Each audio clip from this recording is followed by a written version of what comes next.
Well, folks, welcome to one more edition of Politics and Random. Egberto, Willies, your host. Thank you so kind of being part of the show. We are going to have a great show for you today. First person in the house today, the one and only, La Hermosa, La Preciosa, Yvette Avery Herod from Atlanta, Georgia. Second person in the house today, Joanne from Los Angeles, California. And the third person, Lee Grant from Montgomery County, Texas. We also have in the house E2247. Patrick Magner says meow from Houston. Melanie Keelan from Barcelona, Spain. Lead Bearcat from Austin, Texas. And in the house as well is AVQ, who's not having a good day. AVQ, positive affirmations. I hope that as you listen, if you're able to hang around, that will make the day better for you, my brother. Love you, my man. Love you, my man. All right. Melanie says, happy Monday. Happy Monday to you, too. And we also have in the house, Salister Waters, who said, hi, all. Just listening today, hitting the road. Hit the road, Jack. Won't you come back no more? But I want you to come back all the time, all the time, all the time. Don't hit the road, Jack. Anyway, and in the house as well is Bridge MCP from Binghamton, New York. Alistair's from Conroe, Texas. Michael Rudnin is from Brooklyn, New York. Hey, my mind is working today. My mind is working today. And Paul Fleming is in the house. Paul is from Powder Springs, Georgia. Wow, you know what? I got 8 hours of sleep Saturday morning, man. Unheard of. And it must work because I could just carry on with your cities and states without a problem. And then somebody's going to come in and I'm going to say, oh my God, I can't remember where you're from. Anyway, folks, we got a great program for you today. What's up, guys? What's up? Anybody wants to say anything before I go to any videos or I take on any subject? Anybody interested in giving me a call and starting the week with a phone call? 281-823-7747. I am curious. Eric Hayes is in from Atascocita, Kingwood, Texas as well. Michael Radney says, I got 2 hours sleep again. Remember those repairs last time? Inspector came at 8 in the morning to check the work. Yay, rough day. Oh my God, I feel for you, sir. I feel for you. I remember all that work that you spoke about being done to your place yesterday. All right, who's going to call me first? 281-823-7747. I've got 2 videos for you guys today and 1 story on the Postal Service. So who's going to call us? Bruce Pollard is in the house. He says, howdy. Bruce, how are those new lens doing for your eyes? I'm curious. I am very curious to see how it's going. Anyway, have you guys seen who is the assistant to the incompetent running the FBI? Bongino, another Fox News or another blogger, not blogger, what do you call it? Podcast, another incompetent, a podcaster that was once in the Secret Service, but did nothing of value. And now he is the second in charge, generally the person that handles operation on the FBI, a conspiracy theorist. Folks, what's going to happen the first time? Because a lot of people are going to leave. A lot of people are going to leave the FBI because they cannot be a part of an incompetent charade. What happens when the first terrorist attack occurs? Please tell me. Bongino and Patel? Are you kidding me? And talking about DEI, I have a piece that I did this morning on DEI that I'm going to play. But I want to show you something. You've heard me say several times.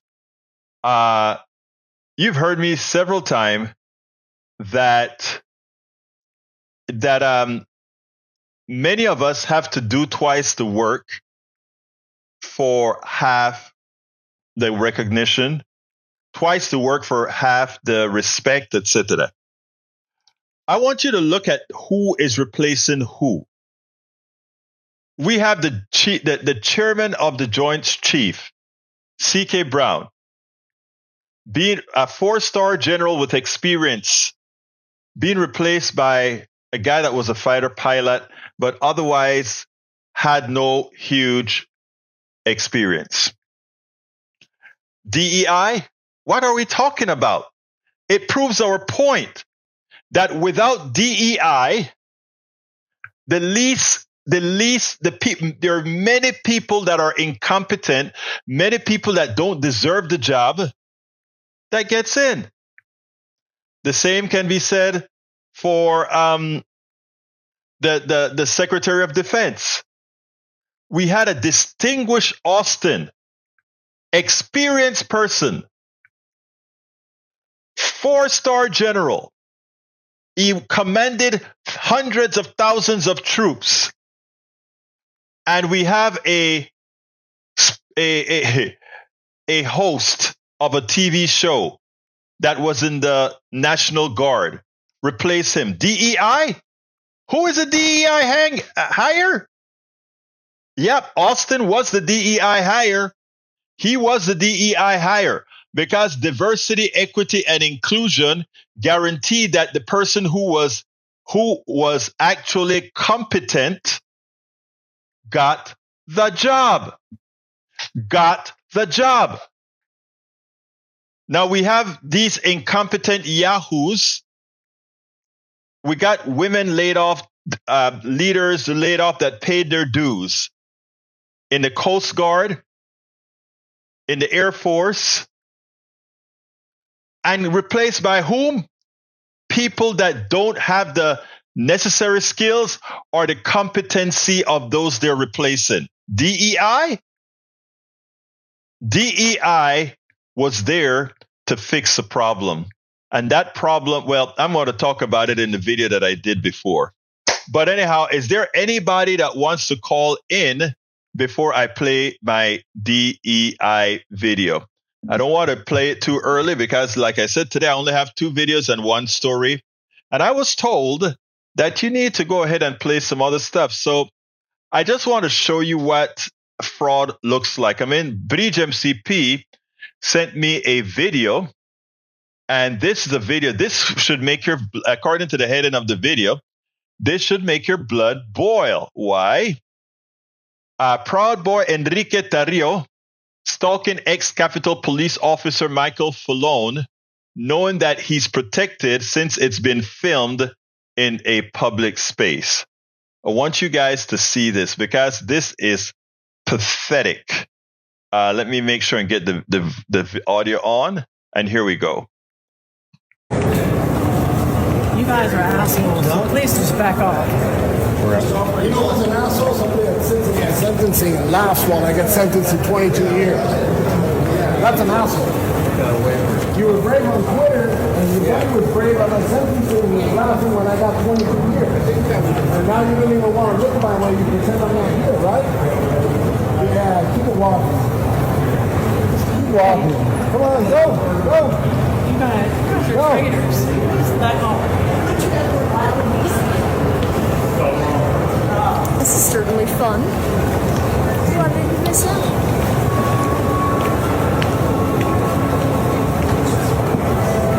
You guys were brave on the sentencing. You sat there, you laughed when I got 22 fucking years. Now you don't even want to look at my eyes. You fucking coward. You were a coward that day.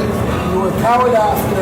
Just go home. Just go home. You're a traitor to this country. Yeah, so are you, Traitor to this country. You're a fucking traitor. You're a fucking traitor to this country. That's why they fired your ass, and that's why your own people turn on you, you piece of shit. You are your fucking boy over here. You fucking failure. Go home. You're over with another fucking failure. You're not home. Get him out. Get him out. A little failure. Run from me, motherfucker. Run from me. He's not staying in the hotel. He's trespassing. You fucking piece of shit. Run from me. Fuck you, you. Oh, you can say that while you're over there, motherfucker. You didn't do shit.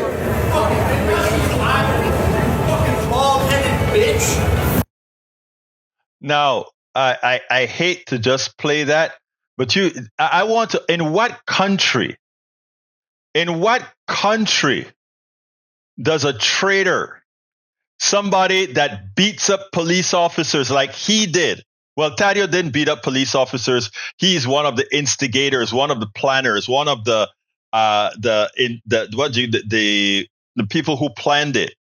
In what country the guy gets a pardon? He was supposed to be serving 22 years. He gets a pardon, and he confronts one of the police officers that got maimed in that. What country are we living in? What country are we living in, people? I want you guys to think about that. The traitor. They attempted to murder police officers. That's what they did. And you see with your own eyes, Enrique Tario, that thug. Enrique Tario, the thug, the traitor. Think about it. Think about it. And no, Eric, no innocent lady was shot. She broke into the door. She assaulted. She was about to cause harm to Congress people as she busted into that door. Are you blind? Couldn't you have seen that? I normally don't answer stupidity, but I decided to answer this particular one. Because if you can look at that, what happened there, and call that an innocent woman, then you have zero credibility. Well, not like you had any credibility in this room before, but again, come on, guys, come on. Get a life. Understand. Thank you. I'm Bridge MCP. Muchísimas gracias por eso, porque eso es cierto. Eso es cierto. Okay? Bridge has another one for the screen, and let's go ahead and put that onto the screen. We're being very interactive today. That's pretty good. I like that. And according to Bridge, it says, Trump is an idiot and clearly does not understand history. Trump. In the 1890s, our country was probably the wealthiest it ever was because it was a system of tariffs. We had a president, McKinley. Remember McKinley? Okay, sure. Under McKinley, banks failed. Under McKinley, unemployment rate was more than 10% for 5 years. Under McKinley, enacted the Tariff Act of 1890, increased taxes on most imported goods while eliminating taxes on luxury items. Same things, help the rich. The U.S. experienced a deep economic depression between 93 and 94. And finally, McKinley assassinated 6 months into his second term in 1901. Wow. That part there, I don't want to touch. That part there, I don't want to touch. Alistair Water, how are you doing, my dear sister from Conroe? Alistair, you're on. Hey, brother. Okay, I can't let this go. We got both sidesism going on in the comments, and oh my Lord, Peanut Gallery, calm down. So, not only did Enrique Tario threaten that police officer, Michael, I can't remember his name. Michael he had Falone. that confrontation with him. Yeah, Yes. they had that confrontation. He also called in a bomb threat. He also threatened Michael's mother. He doxed Michael's mother, who had nothing to do with with what happened on January 6th. She just gave birth to a cop who happened to work that day. So tell me, who is more evil? But this isn't a pissing contest about who's more evil than the other. Bad is bad, and you shouldn't condone bad from anybody, whether it's a MAGA or a quote-unquote liberal, or if it's bad, period. Call yourself a Christian. Doesn't it say that sin is sin? There is no level of sin. There's not one sin worse than the other, except the unforgivable sin, which can't be named, is not being named. But I cannot disagree with you. And I'm sorry, This is just serious bullshit. This both sides is What about them? You know what? No, he without sin cast first stone. And before you go trying to pull the plank from your brother's eye, or the speck of dust from your brother's eye, pull the plank from your own damn eye. That is, I could not agree with you. No, it is sad that somebody can see a police attacker like Tadio and that their mind is so messed up. And that's what you're seeing in the chat for real, right? That's what you're seeing. It's deeper than brainwash. It's actual evil. And to try to compare that terrorist that tried to break into the house. I mean, this was a woman that was in there with the terrorists, breaking windows. What was she going to do when she got in? They were defending themselves. Yep. These are the same people, Alistair, these are the same people that when a cop goes into a house, and even if the person didn't have a gun, but they thought they had a gun and shot, they would come and they say, oh, well, the cop did the right thing. They are sick. The cop was doing his job. Right. They're sick in their minds. Unless it involves them. I'm sorry. Here's the deal. Some of the people in the chat are mentally ill. I'm just saying it straight up. Get help. They're mentally help, ill. Guys. Really, because you cannot look at that objectively or whatever. They are mentally ill. And I really feel sorry for them because really, it is sad that you can make that comparison. Idiots like that, brother. It's idiots like that get people with real, genuine mental illnesses that are addressing those mental illnesses a bad I agree. Thing. Probably the same SOBs that are like, oh, they shot up the school because they have a mental illness. Guess what, idiot? Not everybody that shoots up a school has a mental illness. Some people are just evil. But, and the fact that you can compare these dense to their own damn good. The first thing anybody who saw Tadio attacking Fanon, and we know that Fanon was hurt. We know that Fanon was beat. We know that what happened to Fanon. And if you go ahead and watch a terrorist tell Fanon that and can come back and say, well, what about there's something wrong mentally? Anyway, thank you for calling in, sister. Yeah. You have a wonderful rest of your day. Y'all stay safe and blessed. All right, take care now. All right, I got to go ahead and play my DEI video because I've been going crazy watching Donald Trump put a whole lot of people in. And I think what Donald Trump did a good job of is pointing out the importance of DEI.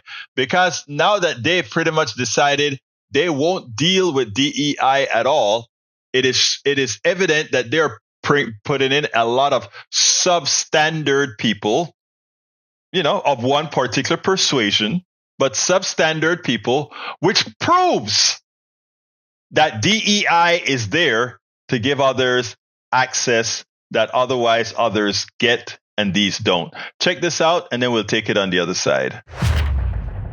You can find a list of all the things in this guy's first 4 weeks from Project 2025, from destroying the government by laying people off to getting rid of DEI, where, in fact, right now, we've lost women admirals, women officers, women leaders in the gazoo in our military. And I want you to think about this. We were talking about why did Trump get so many women voters when we understand that a lot of his policies were anti-women policies. Women, just like many people of color, etc., under various administrations, including some Republican administrations, have been making strides because their capabilities and efforts were no longer denied. Everybody tries to frame DEI as somehow doing something for those people that are not qualified. Oh, it is a diminishing of standards to get certain people jobs that they don't deserve. That has never been DEI. That has never been affirmative action. Now, has affirmative action or DEI caused the employment of women or people of color that were unqualified?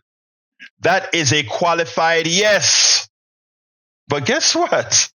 From the existence of employment, have there been people, white men and others, employed that had no right having that job? The answer is yes. So that is across the board. So when one singles out, well, that woman was unqualified for that job, it's not DEI or affirmative action that did it. It's the same interpersonal relationships that occurred with hiring in general that would have caused that. But it makes a good excuse, a good narrative to blame a program that ensures all have equal access to success, equal access to a job, to try to make that somehow we're trying to bring people in that are undeserving, or bring people in that didn't deserve a job. And that is what we have to run from. But women are seeing that right now with these troglodytes that are running the Trump administration. Because what these troglodytes are doing now is taking us right back to the 20s, right back to the 1800s, as they would make you believe. And I don't blame MAGA for any of this. You know, many of you are my friends. Come on, you know it. I have coffee with you here in Kingwood. But here's the thing. The psychological game that's been played on too many of us by having us look at the other as being, they are taking something that is mine, that I deserve, just because of how they look or their gender. That has always been false. What has always been true is that people, women, people who look like me, have not had the opportunity, the ability, the entrance, the way to get in. And that's what DEI and affirmative action and these programs did. Don't ever sit back and believe. Like I said, it is true that I have friends, you know, good friend, white guy, look at me and said, I didn't get this job because they were compelled, he said compelled, but they wanted to hire or change the way that company looked, and they hired this guy, and I was the most qualified. Do I believe my friend who told me that? Of course I believe him. But again, that has nothing to do with the program in general. It has everything to do with just what has always happened. And that is what we have to remember. We can't allow them to use exceptions. Well, look at that guy. He has a job and he's not even qualified. Maybe you're right. But I know a lot of dentists. I know a lot of engineers. I worked with a lot of them that were unqualified. I worked at NASA. I worked with a lot of engineers that I sat down and I wondered, how the hell did you get that job? You can't even solve a quadratic equation. What happened? How did you get on? And you know what?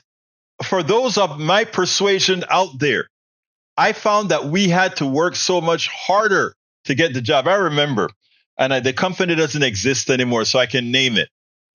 I remember when I was, did I put that story in my book? Tribulations of an Afro-Latino Caribbean Man. I have dozens of stories of how difficult it was because, again, and, you know, DEI, my you know what. I remember when I've been interviewed for I worked for a flow meter company. And I remember getting my first interview. They fill out the app, they send resume, everything. They really loved what I did. After all, for Dresser, I wrote a real-time loop for data acquisition for a bond tool. Bond tool is a sonic tool that sends signals to the casing to find a center, and you can use that to find a center and then blow holes into the casing to bring the oil in. And I also did some real stuff in TDS 11 and for NL McCullough. So they really like that because they were getting a big bang for their buck. But when I came and I did the interview, they just couldn't believe that I did all that stuff, right? So I got a second interview.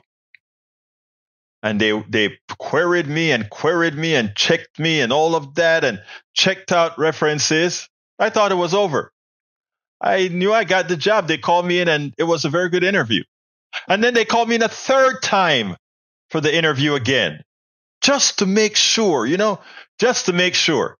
And then they called me in, I think it was I call it a 3.5 time interview when I got offered the job, but sort of tentatively. I don't quite remember the exact story. But having to be so good to get something. And I never forgot in that same company, when I wanted the management job, it was actually managing other engineers, but I would be doing some engineering as well. And I said it was in those days, they didn't have local area networks in prominence yet. And I researched it and I installed a local area network, and I created an app system, a software management system that managed everything else perfectly. And I did everything that one would expect of a manager. And I could never forget my boss coming to me and he bring this cowboy boots wearing guy with a damn hat on. Egberto, he replaced Rudd, my boss, who I loved. The guy who ultimately hired me. He was into me the first time. It's a VP and all these other guys that needed convincing. And I remember he brings this guy to the office and said, this is a guy we hired to replace my boss. And my heart sank because I thought the job was mine. And he said, I want you to teach him everything that you know. And when I tell you this was a cowboy boots wearing, no nothing. But he was a good old boy, and he was going to be my manager. I couldn't believe it. And I was supposed to teach this guy everything. I said, okay, no problem. I left that building. I went over to those were the days when you didn't really have your cell phone. So I went down to, I think it was a 7-Eleven, because I read the paper every morning when I go to work.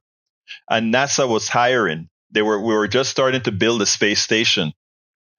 And I remember going out there and they were hiring a whole bunch of engineers. And I went there and I called the recruiter and they said, okay, this is the place that you get the application, and you come down here for the workshop. I went out there, got hired at NASA and gave my resignation. But the thing that hurts the most is the amount of time. How you had to be, they had to make sure they were hiring somebody that looks like you. They just had to be sure. So this lie about DEI and all of that bringing lesser qualified people, it's the biggest lie. Those of us who got hired as either women or people of color in the aggregate, we know the crap you have to go through to prove that you belong. They need to believe that you can really do the job. Because you don't get the break that punk that I had to train gets. You don't. You don't. And Lee Grant, I'll be respectful, but that's a stupid to me. Kamala was no DEI hire. She's more competent than the president and than most of the people who've held that office, period. No two ways about it. Egberto, training your replacement for someone you know isn't worth it is such a gut. It hurt. Let me tell you. And that's the thing, right, Brother Rudnin? Whenever people talk about being hurt, right, they don't look at people like some of us as worthy of hurt or being able to be hurt by these things. It just happens to you and you just take it, right?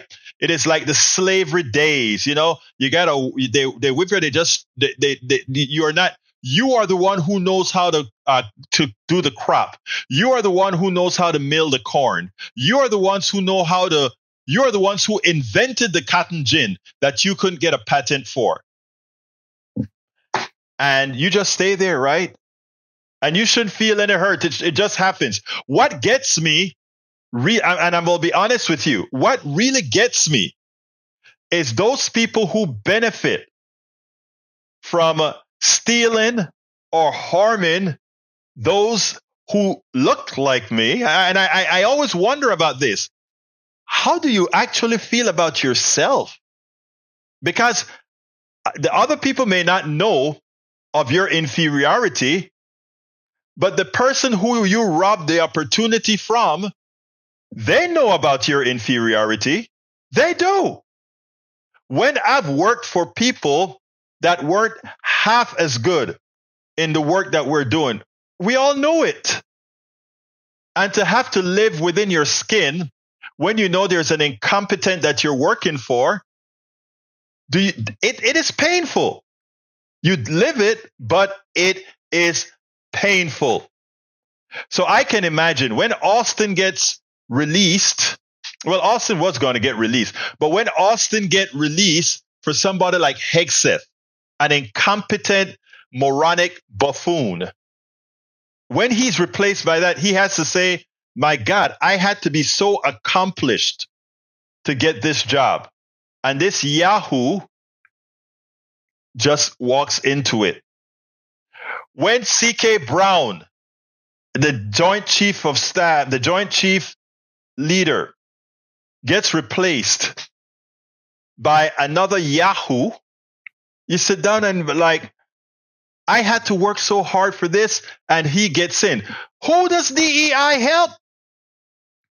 Or what does DEI protect against? DEI protect against the incompetent. Against the incompetent. That's what DEI does. And yes, Eric Hayes' name calling is justified here. Because those names are not name calling. Those are actual facts. They are incompetent. And yes, that's who they are. Let's see. Steig Bergen Creek says, so would you say Cash is a DEI hire as well, or rather a Trump sycophant hire? He's a TSH, a Trump sycophant hire. Okay. Let's see what else we have. No, they didn't work hard at all. Women have always worked twice as hard for less money. And that is so true. And that is why, Bridge, I just could not get that the women supported Trump. White women supported Trump. It is so disappointing. But again, there is something about the enslaved, right? The enslaved usually have something called Stockholm Syndrome, or they have a tendency to support their masters. Remember the house end that people used to talk about? Hey, massa, you know what they're doing out there, massa? They're trying to escape, massa. It is amazing. My sister Bridge, how are you doing, my dear sister Bridge? Note taking has stopped. I'm good. I just wanted to comment on what you were talking about. I mean, yes. You're talking about being a person of color. And when I worked, before I became a programmer and went to college, and I was a traffic logistics manager, and I also was in charge of the computers under the programmer, because I did not really know programming, but I worked at Bloomingdale's doing programming. And remember when the hard drives were the size of cakes? Oh, I do remember that. Oh, yeah. Big. Oh, my God. Oh, they were huge. But anyway, I was in charge of that. And it was an import company. And it was very large, one of the largest rattan and wicker importers in the United States. And I was running the warehouse as well. Now, it wasn't my duty to run the warehouse. That wasn't part of my job. But since I did all the import coming in, we had 6 warehouses from here to California and 200 containers coming in a month or a week sometimes. It was crazy. And finally, they got a warehouse manager. Now, I had been complaining I needed more money. I said, this is ridiculous. I'm doing the job of 5 people here. Mm-hmm. And he went and he hired a warehouse manager, and who was really not qualified, and a white guy. And I had to train him. I said, why do I have to train him? He's a warehouse manager. Give him the specs and let him go. No, you should train him. Give him a couple of weeks of training. I said, on top of everything else, and still running all these warehouses, I have to train him? And they said, yeah. And so I was like, oh, God. So I tried to, but he was an idiot. And I could not get this through. So finally he was fired because he really couldn't do the job. And they told me that would be my new responsibility. I said, okay, I'll do it, but I want more money. I want what the men make. You know, I'm right under the VP and the president. I want more money. And they said, well, you're a woman. And I was like, yeah. And they were like, the men have to, you know, support their wife and their children. And I said, well, so do I. I was in a relationship for like 17 years. Yes, it was a gay relationship. And yes, I had a daughter. And yes, I had a house. And they were like, doesn't count. I said, so the only thing that's different is that I don't have a penis? And the boss laughed and laughed. He was a little vulgar. So I went down to Greenwich Village and I bought the largest black dildo I could find. And I came in on Monday and I went into the president's office and I threw it on his desk. I said, here, now I have one. I want my raise. I want $10,000 raise and I want it today. He laughed so hard at what I did that not only did he give me the raise, he bought the damn dildo. You got the raise. Well, it took a while because he kept on not putting it off and putting it off. So what I did was I held up shipments. We get 200 trailers a day, you know, in shipments. So I just held off paying them. And he's like, we're getting bills. Why aren't you paying them? I said, pay me. You pay me and I'll do it. Hey, you know what? You know what is so funny? What is so funny, Vrij, is the following. Here it is. Instead of hiring you to keep doing your job and hire somebody to work underneath you, which is in effect what he did, because he hired somebody that he wanted you to train. Why not let you be the person and that person works under you as you're training them, and then you would have a backup. That's what would make sense, right?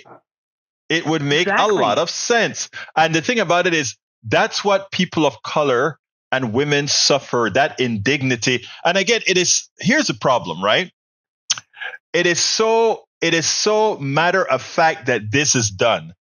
And it's so matter of fact that you are not honored with having feelings. In other words, you can't go through that. You don't feel that pain like that. You know, when Radnin tells me that it's a punch in the gut, it's a punch in the gut. And that's exactly what it feels like. There's another story that I have in Tribulations of an Afro-Latino Caribbean Man, Brij, and it went like this. And sorry for kind of changing the subject of the show today, but I think these stories being told, while some people may find them, I don't care about that, others would say, wow, I'm glad I'm hearing other people have that experience as well.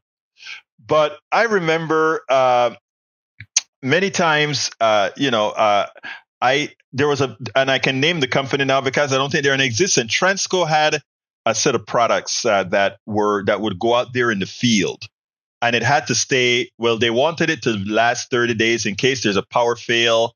They wanted it to be able to hold a transmitter failure. They wanted it to, in the middle of Timbuktu, to hold the data for 30 days or so, right? And they had all this equipment. They bought millions of dollars of these equipment, and it looked like it was going to go to waste. And not only go to waste, but that they were going to have to rebuild this equipment. And in the oil industry, there's something called intrinsically safe. What it means is that your product has to not create sparks and all of that, and it has to go through a lot of regulations, etc. So when you design a new product with electronics, it may take you almost a year before you can put it out in the market. So they're looking into that. Well, oh my God, we're going to put a lot of this equipment in the market, and then later on, we're going to have to swap some of these things out with the ones that can hold the data for a long time. So my boss come and he drops all this code, about, I don't know, 6-8 inches worth of code on my desk. And I spend all night going through the code, etc. And they are thinking they have to rebuild this whole system. So they send me the diagram of the computer system as well as the software. And I go into my boss's office the next time and I said, you won't have to go through intrinsically safe regulations or anything. You know why? I found a solution. Using the equipment that we have here, and looked at them and said, hey, we have two computers in one computer. This display computer has a lot of memory that's unused. I can create a protocol between these two computers over this link to do the job, and we just store the excess data in the other computer. I gave him the whole scenario. They go to the designers of the system, the guys who built the SolarFlow Plus, and said, hey, our engineer says this is what can be done. And the people from SolarFlow Plus, the guys who invented this, created the stuff, said, oh, no, that can't be done. That can't be done. And so my boss, I look like a fool now, right? So I told my boss, I'm absolutely sure this can be done. And here is the reason why. They bring the guy down from, not Fort Worth, I don't remember, up North Texas, down here. And when I brought Whipple floating point, never forgot the guy. He goes ahead and when he comes on and he looks at it, he said, oh, my God, yeah. That will work. Save the company millions of dollars, because something that would have taken a whole year, we did it in 3 weeks. This is their DEI hire, right? This is their DEI hire, right?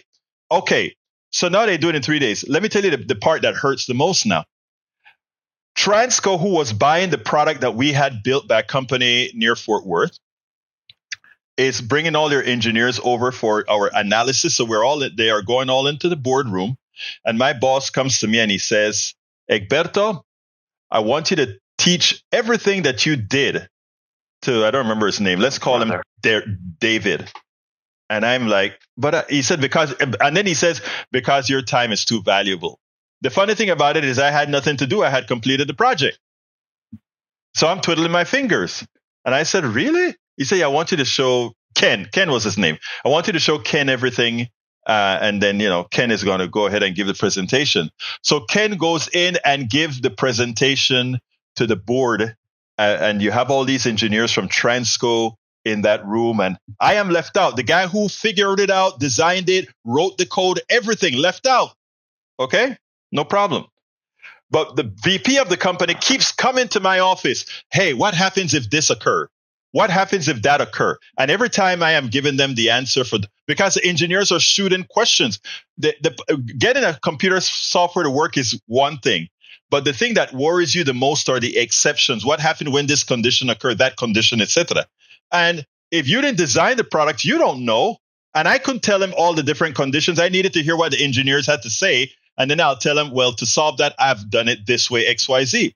So the boss finally decided to come, the VP, into my office and said, Egberto, just come on. And I went into the board, and I go into that board. This is in the late 80s. I go into the board, and all these rednecks' eyes just turned to, and I never forgot the weight that I felt in the room, but I'm smiling. I'm used to it, right? And then I started hitting the numbers so darn fast. By then, they forgot what I looked like, and everything was going completely on engineering terms and not on in some of these clowns' faces DEI terms, right? So by the end of the discussion, all these engineers are happy and they're backslapping and, wow, we did it, and we don't have to wait a year, and this stuff is going to be able to go in the middle of Timbuktu, Texas, in the middle of the desert, and we can keep for 30 days of data. Everything was fine. But my boss showed his own prejudice by being scared to have his black engineer go into that room with a whole bunch of white engineers to go ahead and say, I am the one who found a solution that didn't require them to rebuild the system. That is, so whenever I hear about DEI, whenever I hear about affirmative action, did I get a job because of affirmative action? There's a damn good chance I did. There's a damn good chance DEI, it wasn't called DEI then, gave me the job. But it didn't give me the job because I wasn't competent. I got the job because without that program, they would not have even looked at me. They wouldn't have checked my competency. And that is what folks don't understand. No, they Because don't. I hate that shit. I mean, and you said it was in the 80s, right? That was the late 80s. Yes. That's when this was happening to me. And I remember going into a board meeting with our biggest customer then was Kmart, I think. And we went into a board meeting and we're all sitting around. I'm the only female there, but I was almost a VP, and we're all sitting there. And my boss, the president, turned around and said to me, now he had a secretary. I was not the secretary. And he turned around to me, goes, could you go get me a cup of coffee? And I looked at him like, are you kidding me? I'm in the middle of like 15 men. And he turns to me, I'm sitting on his right, and he says, go get me a cup of coffee, will you? I'm like, you have a secretary. I said, well, can't your secretary do that? We're in the middle of I got a story for you. He goes, no, you can do it. The story that I have is worse. Go ahead. I'm sorry. I said, okay, I'll get you coffee. And I went into the lunchroom and I got him a cup of coffee and I put salt, pepper, mustard, and every other thing that was in that refrigerator into that cup of coffee. And I came out and I said, here you go, guy. Here you go. There you go. And I put it down his desk and he took one sip and almost vomited. And I looked at him and I said, do not ever ask me for a cup of coffee again. I'm not your slave. That is so funny. But let me tell you, in my case, this was how this guy dealt with secretaries. We would have our meetings in the VP's office. You know, the way projects work at NASA, you have a whole lot of subcontractors and they have a lot of VPs in the office. So we're in the VP's office and we're talking. And whenever this guy wants coffee, he's sitting down near the door. He holds a cup in his hands and he just puts his hands out the door. Oh my God. With the secretary running to get the coffee and filling it up. Those secretaries loved me because I would tell her, let me tell you something. You didn't see that cup. The next time he does that, you didn't see that cup. Is that understood? You didn't see it. Okay, because if he wants coffee, he can call and do the decent thing and ask for it. And I wanted to show you, and you know, I don't address ridiculous statements, but here's what Eric responded to my stuff that occurred with Solar Flow Plus. He says, but you got the job and you did a good job. You see how that goes without it. I mean, it doesn't even show the empathy that I had to fight harder. These are the same guys that called Kamala DEI hire. And they cannot realize that for us to get to that position, we had to work much harder than they did to get to that position. Yeah. It's amazing. Twice as hard to get to that position. I mean, they have no clue because they have white privilege. Exactly. And that is what I speak about. And that is a problem that we have to solve. And that is why Donald Trump has put, and sorry guys, I had I think I still have time for this. No, I'm going to let the 7-minute video go. But this, I think, is an important discussion because in as much as I'm talking about a personal issue, women will understand this. White women, black men, everybody of color would understand this. White men white men of integrity like Michael Rudnin, Bruce Pollard, they understand May Wood. They understand the concept as well of it's not just about we got the job. It's that what we had to do, and it is painful. But I've learned to, when I tell people I've got thick skin, and by the way, guys, and this is why I always tell people, go get my book, please, because I have a ton of those stories. And in the long run, there's some that I've forgotten to write about that I'm going to have in the second edition of this book, Tribulations of an Afro-Latino Caribbean Man. Because, and every white guy that doesn't think like Michael Rudnin or Bruce Pollard or May Wood should get this book. Okay, well, although, you should get the book. And let me tell you why. Because I think it could generate some empathy, things that are not standard or not normal. And by the way, you can get it at politicsandright.com/books. Politicsandright.com/books. I don't know So, if they can read that book.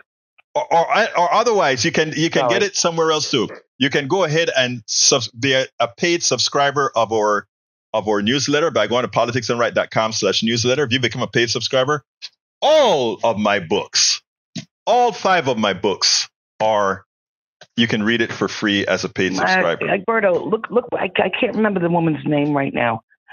Which one? What was the woman that worked at NASA, the mathematician? Oh yeah, from that I can't remember her name. Yeah, That is the other thing I heard. That's the only John Glenn would not fly. John Glenn refused to fly unless the calculations were done by her. Right? John Glenn would not fly the capsule. Everything's named.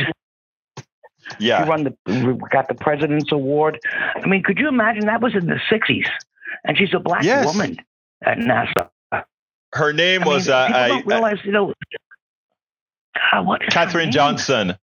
Katherine Johnson. Yes, Katherine Johnson. Katherine Johnson. Yes. Okay, that's her name. And it's amazing because that's the thing, right? The thing about, and for all our listeners out here, let me tell you, when you hear Donald Trump and all these racists speak, stop listening to the white guy racists and talk to people like Bridge MCP, a decent white woman. Speak to people like Michael Rudnin, a decent white man. Speak to black folk. Speak to the people that are actually going through these things of what the system has done to them. Understand what's going on with them. Michael Rudnin said, Egberto, I understand that you have to be more than twice as good to get on par with those coasted through life. And I know that I'm one of those who coasted through life, but I'll never begrudge those who put in the effort and work their whole lives to get where they are. I admire such expertise. Yeah, and look, and I admire that, but I don't know if people understand. I admire all those people also who were reared a certain way and taught them. You know, Bridge, are you still there, Bridge? It looked like a lost. Oh, you're there. Yeah, I so admire people who have they haven't lived it, right? But they can empathize with it, and that's what I always say. I am not a woman, right? There are a lot of things that you've gone through, Bridge, as a woman. You're not? That I could never, that I could never go through. There are so many things that you have been through as a gay woman that even makes it that much more difficult. And I, in the past, would have been your not nemesis, but somebody who you would probably have to hate, right?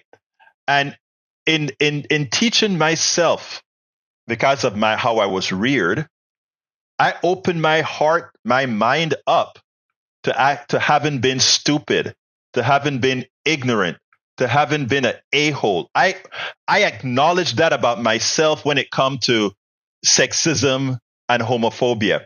And I made sure to atone for that. And I continue to atone for that.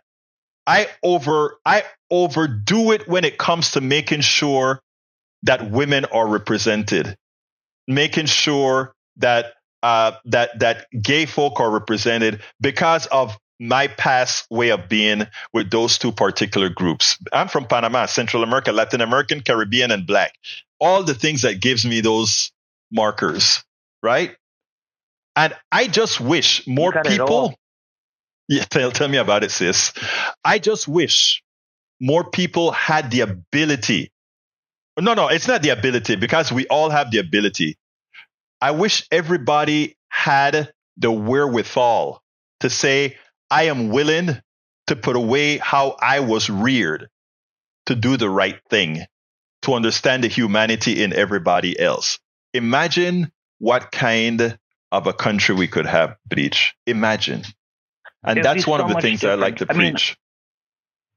The thing is, my brother's like that. He's completely for women and everything. He's completely for all of that.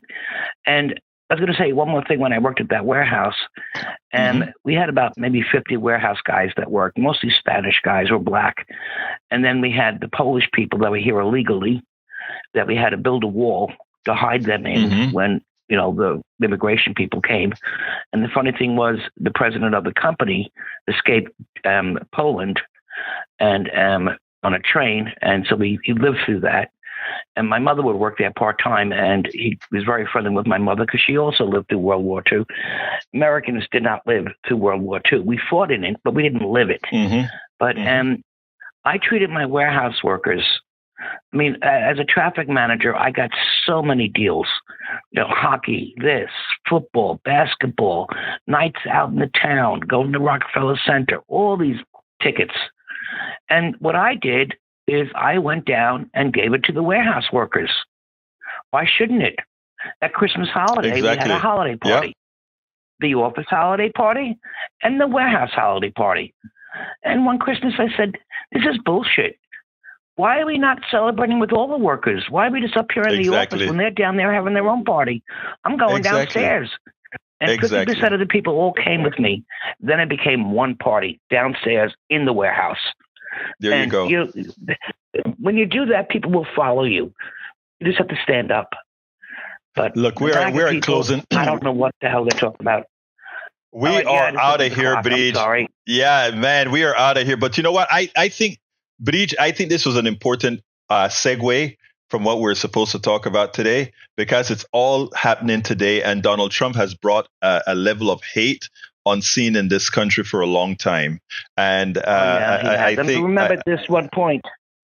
Remember that Pete Hegdwix, whatever his friggin' Nazi name is. Remember, he's a DUI hire.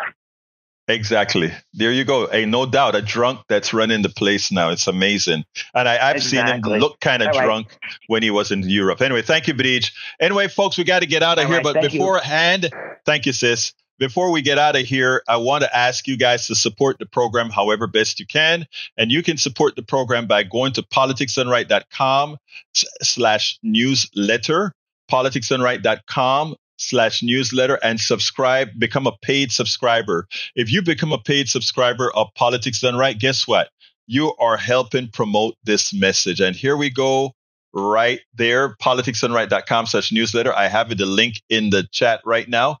Alternatively, you can also, if you're on our Substack platform, just go ahead and join. Click ahead and subscribe to become a paid subscriber. You'll be supporting something worth supporting. I promise you that. We don't only do two shows, one on air at KPFT 90.1 FM that goes all over the world, as well as we do it here at 3 o'clock completely online, as well as we write tons of blogs and articles for newspapers and blogs and websites, because, again, we have to populate the internet with the progressive message to counteract that which is being done by the right-wing corporatocracy. We can only do this if we're funded. And right now, I'll be honest, we've depleted most of... you can read the story of how we got started with this for quite some time. But let me just say, folks, we are worth your support. And I ask you kindly to become a paid subscriber of our newsletter. We are far from where we need to be, but you can take us there. politicsdoneright.com/newsletter. I got to get out of here. My name is Egberto Willies. This is Politics Done Right. And you guys know how I end this baby. I am what? Out. We spend a lot of time deconstructing the news, trying to parse it into a form that everybody can understand. We try to find those little nitpicks where it flies above the fray, etc. If you really like these videos that we do, I want to ask a big favor. Please go ahead. Number 1, subscribe to our channel. And number 2, please join if you can. Thank you so kindly for watching. Keep watching. Please remember to share. We must populate the entire internet with our progressive message, a message that we know is what most Americans say that they want. So help us, please join.